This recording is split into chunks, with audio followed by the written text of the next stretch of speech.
La jarre cassée de Jacques, une vraie leçon de vie. Écoute cette histoire. Dans un village, il y avait une femme. Elle avait 2 enfants, Jacques et Jean. Ils faisaient tout ensemble. Ils se soutenaient et c'était l'harmonie parfaite. Il n'y avait pas d'eau dans ce village. Et pour puiser l'eau, il fallait aller dans la rivière. Un jour, la femme est partie payer 2 jarres. Lorsqu'elle est revenue, elle a donné à ses enfants et elle a dit: vous êtes maintenant grands. Chaque matin, vous devez aller dans la rivière me rapporter l'eau. Les enfants étaient obéissants. Chaque matin, chacun prenait sa jarre et il allait puiser l'eau. La mère les félicitait en fonction de l'eau rapportée. La personne qui amenait beaucoup d'eau à la maison, c'est la personne qui était admirée. Ce qui fait que les deux se forçaient pour être le chouchou de la maman. Un jour, ils sont partis puiser l'eau. En revenant, Jacques est tombé. Malheureusement, sa jarre s'est cassée. Jean s'est moqué de lui et il a dit: à partir d'aujourd'hui, je serai l'enfant préféré de maman. Jacques s'est relevé. Il est parti en pleurant: maman, j'ai glissé et je suis tombé. Ma jarre s'est cassée. La mère a dit: mon fils, ce n'est pas grave. Nous allons essayer de coller ça. Depuis ce jour,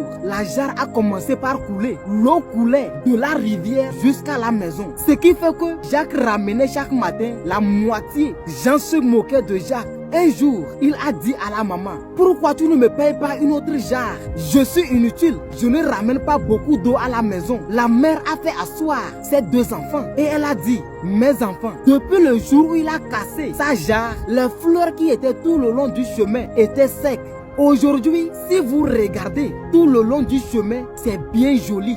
Ça ne s'est pas fait tout seul. C'est grâce à Jacques. Il a arrosé les fleurs sans le savoir. Alors, ne dis jamais que tu es inutile, que tu ne sers à rien. Mes enfants, vous êtes ma bénédiction et vous deux, je vous aime. Ça fait mal de se sentir inutile, mais laisse-moi te dire, tu n'es pas inutile. Ne laisse rien ni personne te dire que tu es inutile. Prends soin de toi et travaille. Le reste, laisse dans les mains de Dieu.